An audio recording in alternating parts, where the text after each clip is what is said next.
Good afternoon, my name is Izzy Price. And I'm Rabia Molai. Thanks for joining us. An independent federal agency is calling on Congress to help prevent college students from taking on too much debt. The Government Accountability Office says most colleges fail to provide all of the financial information students need. Prospective college students usually receive a financial aid letter once they are accepted. The letters list costs, grant awards, and federal loans, but have long been criticized as being complicated. The founder and former CEO of FTX, Sam Bankman-Fried, was arrested Monday night in the Bahamas. U.S. prosecutors have filed criminal charges against him after his cryptocurrency exchange collapsed last month. CNN's Christine Romans tells us more. Sam Bankman-Fried, the embattled founder and former CEO of the cryptocurrency giant FTX, arrested in the Bahamas on Monday after U.S. prosecutors filed criminal charges against him. U.S. Attorney Damian Williams confirming the arrest was based on a sealed indictment filed by the Southern District of New York.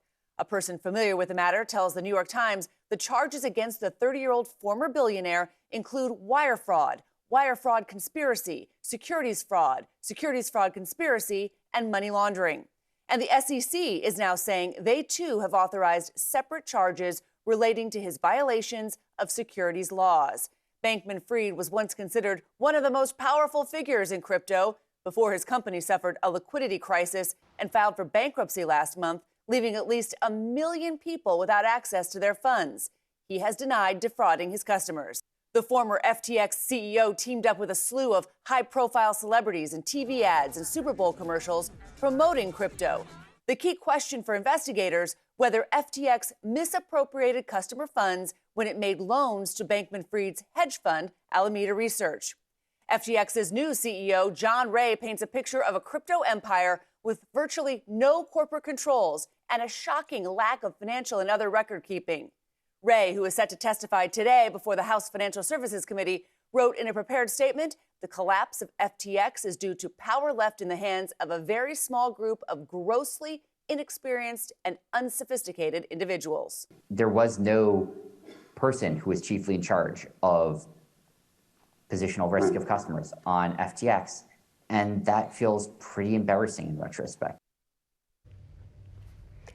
The Federal Reserve voted Wednesday whether or not to raise interest rates. It signaled a half-point hike, but the goal of such increases is to lower inflation, and yesterday's inflation report shows signs of relief. Amy Kiley reports. This does seal the deal on them scaling back the size of the rate increase. That's a prediction of how the Federal Reserve eventually will respond to yesterday's Consumer Price Index report. It shows November's inflation rate was 7.3, a low not seen since last December. But the chief economist for Moody's clarifies his prediction is for the future, not for today's Fed meeting. The Fed's going to raise rates. They signaled that they're going to do that, and they're going to stick to that script. Fed hikes mean people have to pay more interest on things like credit cards and mortgages, but the point of them is to lower prices. If this relieves us of the historically high and damaging inflation, and we have to make a slight trade-off for that, I think that's a trade that many Americans would make. That relief could trigger a recession. Businesses like Amazon and Morgan Stanley have been cutting jobs to prepare. One of my main focuses as Secretary of Labor will be making sure that we have job training, workforce development, apprenticeship opportunities for new jobs we're creating, but for some of these other jobs that are happening in the United States right now that are having a hard time finding people. Of course, the Fed would rather pull off a so-called soft landing. That would involve reducing inflation without causing a recession. I think there's still a chance, keep hope alive. I'm Amy Kiley reporting. For the second time in as many years, Paris is the winner of the Top 100 City Destinations Index. The report calls France's capital city, quote, the world's best performing destination because of its attractiveness and tourism infrastructure. Of course, having the Eiffel Tower and French bread doesn't hurt either. Dubai came in as the runner-up, followed by Amsterdam, Madrid, and Rome, respectively. In New Hampshire, a man is accused of selling military arms and secrets to the Russians, and University of Texas men's basketball head coach is arrested for assault. Up next.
12,000 packs of cigarettes over 15 years.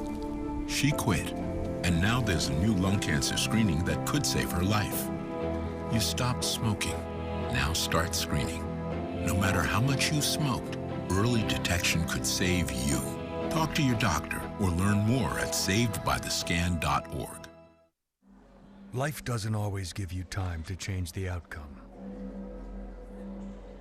Prediabetes does. 1 in 3 adults has prediabetes, but with early diagnosis, prediabetes can be reversed. And you can change the outcome. Take the 1-minute prediabetes risk test today. Go to doihaveprediabetes.org. The body of American sports journalist Grant Wahl, who died while reporting from the World Cup, is back in the U.S. Wahl passed away last week after collapsing during Friday's match between Argentina and the Netherlands. He was just 49 years old. U.S. State Department officials said Monday they haven't seen any indication of foul play. His widow is now revealing his cause of death. Sports journalist Grant Wahl's sudden, recent, tragic death shocked all of us, shocked everyone, shocked the sports world.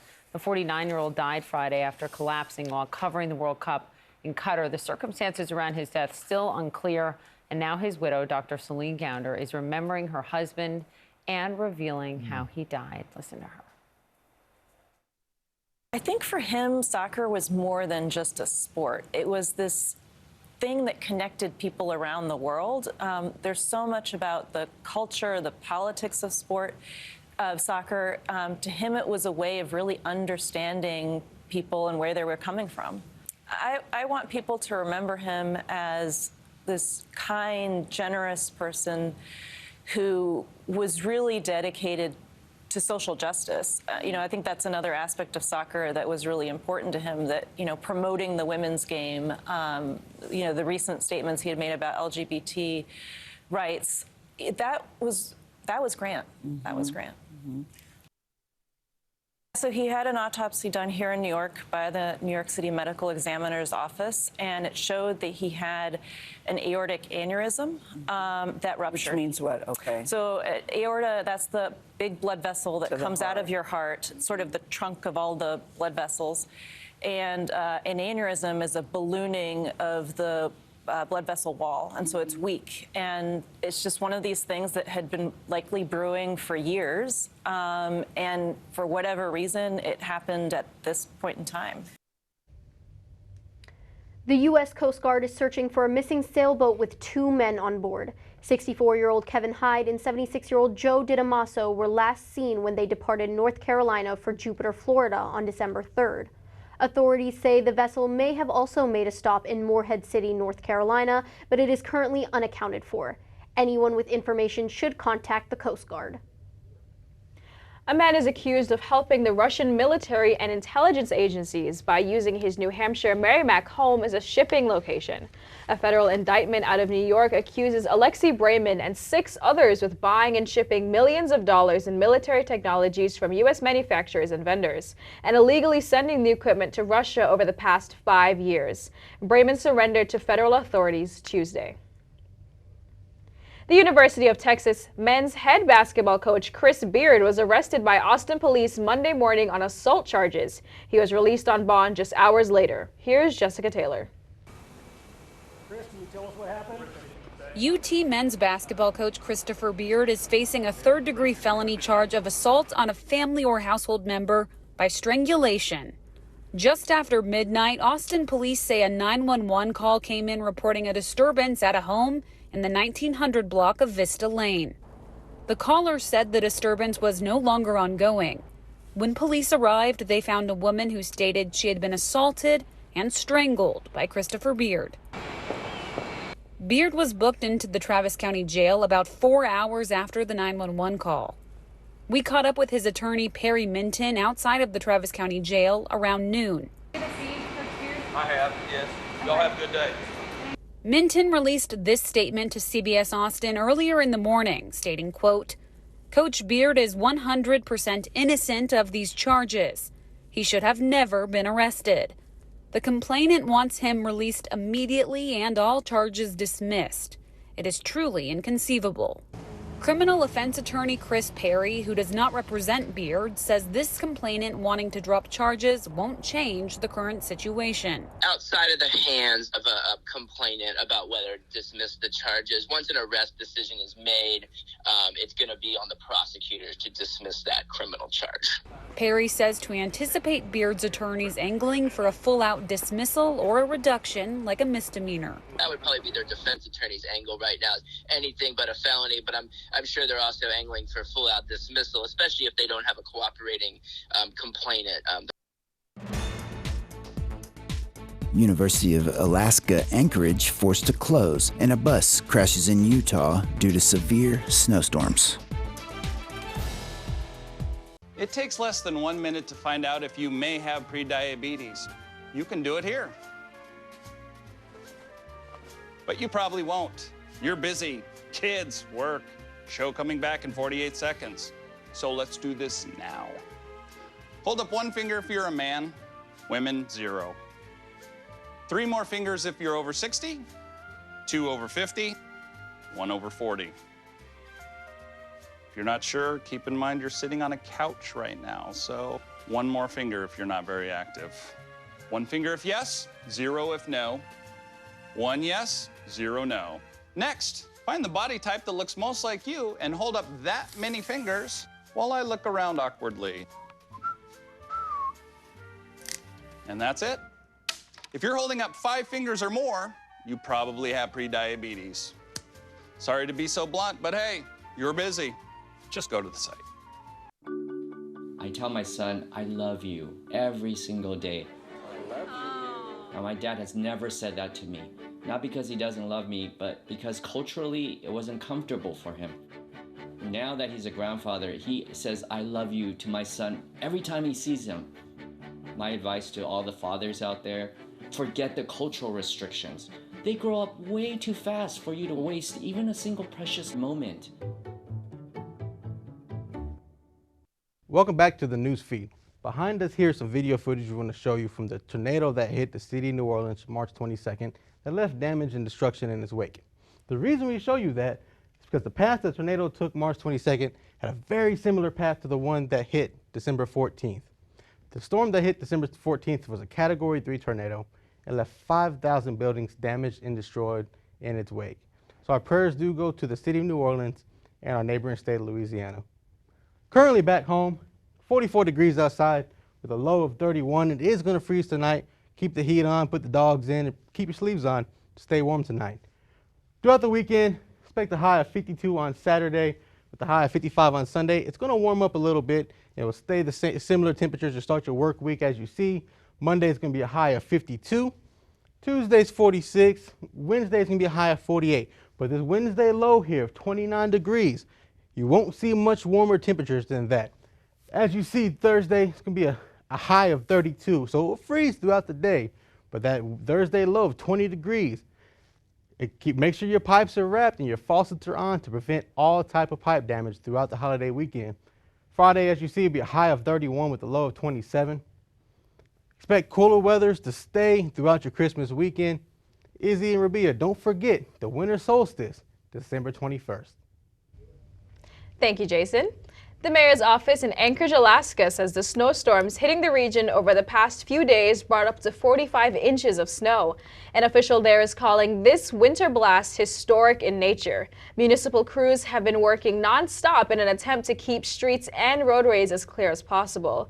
The University of Alaska Anchorage and Alaska Pacific University were among the places forced to close due to the weather. Snowy conditions in Utah caused a bus crash and injured at least 23 people on Monday. The state's Department of Public Safety says the Salt Lake Express bus slid off the road and overturned. Officials say the driver lost control of the vehicle due to the slick surfaces while changing lanes. Most of the passengers have been treated and released, but the DPS says there is one person with potentially life-threatening injuries. Habitat for Humanity is a fantastic organization that reaches out to the community for those who need a helping hand. Shelby Estrada is finding out how much support a community who is willing can give. Maria Aguilera reports from Houston. Shelby Estrada didn't think she'd be able to own a home. Well, because for the last, I think, almost 7 years, I've had to live with my family. Estrada suffered a traumatic brain injury during an accident in 2016. I was in the hospital, I was on 100% life support. And they told my family I had a 50% chance of even surviving. She says it's a miracle she's even alive today. The rest of my life, I was supposed to be in the hospital bed. And for a little while I was, but then I transitioned to the wheelchair.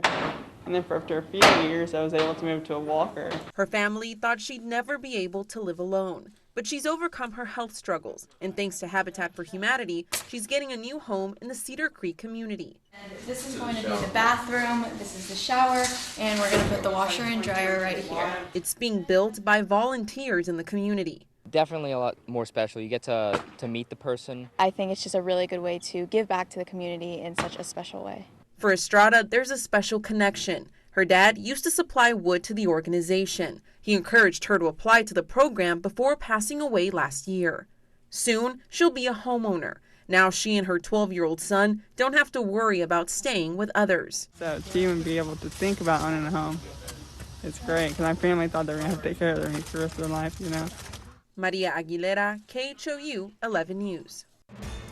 Coming up, time runs out for TikTok in Utah. There's a rat and vulture dilemma in Virginia, and a Minnesota mechanic school put Christmas in drive for 12 moms. Stay with us. There was an old woman who lived in a shoe. She had so many children, she didn't know what to do.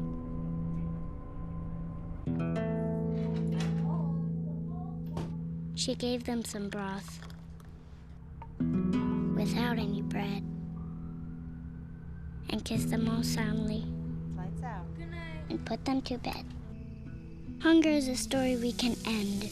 End it at feedingamerica.org.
I don't know why you're so sad. You've got a roof over your head. You gotta stop with that depression stuff. That's what white people think. You alright? It just feels like it's coming from everywhere. Do you want to talk about it? You can talk to me if you're feeling sad. Whenever you need to talk, I'm here, okay?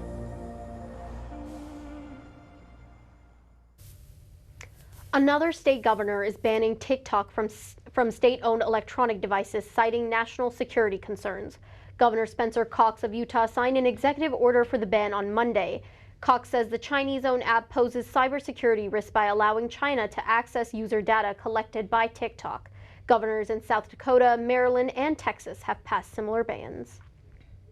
One Virginia community has gone to the birds and in some cases the vultures. A homeowners association in London town area is having trouble getting their trash collected. And as a result, that brings animals and rodents out to feast on the garbage. Tom Rusi is there.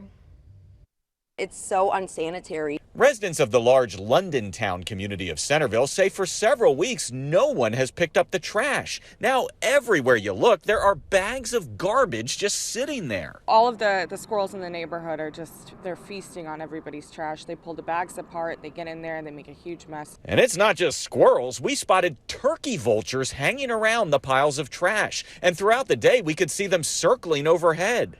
We're just tired of it. There's also recycling, and some folks even have bulk trash sitting out, like mattresses and even a refrigerator. According to residents and community messages, the London Town Homeowners Association dropped a previous trash company in early November due to inconsistent service. They hired a company called Haulin' Trash, which promptly went out of business. That affected people in other Fairfax County neighborhoods also, about 3,000 residents total. The Board of Supervisors voted to temporarily allow people with proof they were affected to drop trash off free at local landfills. Well, that's great and everything, but we can't load up our cars with trash that's been sitting around for weeks already that, God forbid, have holes in them from other animals that are coming in.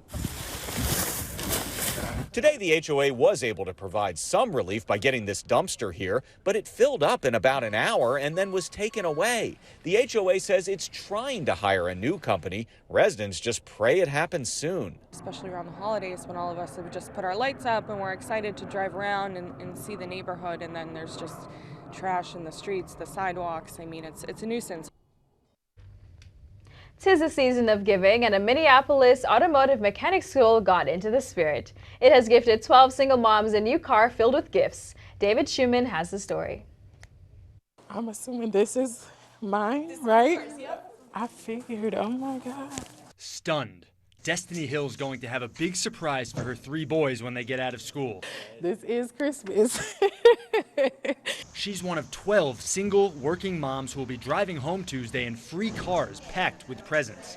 Each family was chosen through the Wheels for Women program at the Newgate School, an automotive mechanics school in Minneapolis. It is by far my favorite day of work of the year. Local dealerships donated the cars that are now giving these women a host of new opportunities. You know, I'm going to get them into daycare. I'm going to get another job, and probably that pays better, and we'll be able to succeed from here on out now. The only thing I needed really was a car. I'm really happy. Like, I've been kind of out of a car for like a little over a year now, so it's really exciting. This is going to be able to help me to get my kids in some sports. To have them come here and see what they're getting, see the car, see the gifts inside, there's really no way to describe it except that it is absolutely incredible. One thing they don't show you in the commercials, though, when you're gifted a car like this, the giant bow doesn't really work for driving. Yeah, I'll keep that. Yes, I would too. It's pretty. Thank you again. Merry Christmas. An elder attendee gets a picture-perfect birthday surprise coming up next on the NewsFeed.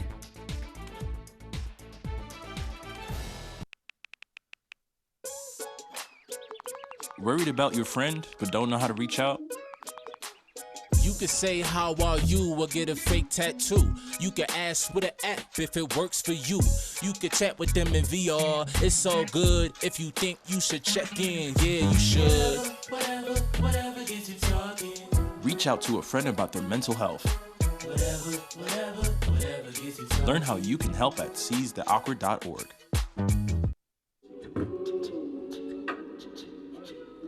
Man, it's lonely. Like, going through life lonely. There is the therapeutic aspect of music, just expressing how you feel. I'm going to talk to Howie about his feelings, make it into a song.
Feel the beat of nature at a park or forest near you.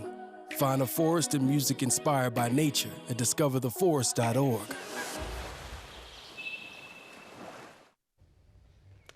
'80-year-old Randy Riotti attends a photography class at University of Wisconsin-Green Bay every Tuesday. But this week was special. He celebrated his birthday. Brittany Schmidt tells us more. No, please get up here and help yourselves, kids. It's getting cold. When it comes to your birthday, no matter which one, there's an unspoken rule. On your birthday, you bring treats. And I go, well, it's my birthday, I should bring treats. And so I decided to go buy a couple pies. A celebration among friends. Happy birthday to you. Or what Randy likes to call kids. When you're 80, they're kids. Every Tuesday, Randy joins UW Green Bay students for an introduction to photography class. I want to have that same skill digitally that I had with film. You see, Randy is proficient in film. He was an Army photographer stationed in Germany for 3 years. When he returned home, he opened his own photography business. But that hustle and bustle started to take a toll on his love for photography. So at 50 years old, he closed his business and opened a new one in Brillion. I came down to Brillion and bought an old post office and turned it into a pizza shop. Just this August, he sold it and decided to try photography again. But a lot has changed in those decades away from the camera. But I had to turn around and find some place that would bring me from film to digital and bring me out of the dark ages to 21st century. Randy asked to audit Sarah Detweiler's class at UWGB. So I thought, what the heck? And he told me how old he was, and I was like, well, here we go. Because he had such a great attitude, I thought, well, why not? That attitude comes to class every week. Even fellow students can feel his love for photography. When I look at him and think about him, I really think of the Ansel Adams quote, if it excites me, I'll take a great photo. And that really shows, because when he talks about photos, he gets so excited and is ready to see the whole process all the way through. Randy is even an inspiration to others, like Monica Lee, a returning student. When I walked through the first day, I was like, sweet, I'm not the oldest one here, you know? She says Randy gives her hope for her own future. If he can do it, I can do it. He teaches all of us is you're never too old to learn something new. It ain't over till it's over. And it certainly isn't for Randy. I'm not tired. No, just catching my wind. I figured I'd sprint till 80, and then I got to stretch it out for the home stretch. When asked what is the best picture he's ever taken, the next one. I haven't taken it yet. He also hasn't celebrated his best birthday just yet. Oh, I got time. I'm only 80. Well, I figure I can make it till 90, 95. You know, why put a time limit on it? Plus, he says cameras these days have an automatic focus. So you don't have to have as sharp of eyes. But this time around, Randy will be taking photos for the love of taking photos. And he hopes his classmates find that purpose too, even if it takes a few more classes. I signed up for the second semester. You're going to be stuck with me for another semester. You try to flunk me out of the first one, and I'm coming back. In Green Bay, Brittany Schmidt. My good old days tomorrow and the day after, and I'm going to continue to make them. Action 2 News. Before we close today, we would like to say happy birthday to Jonathan Still, who celebrated his 35th birthday yesterday. He's our audio engineer, and we could not do the news without him. Happy birthday, Jonathan.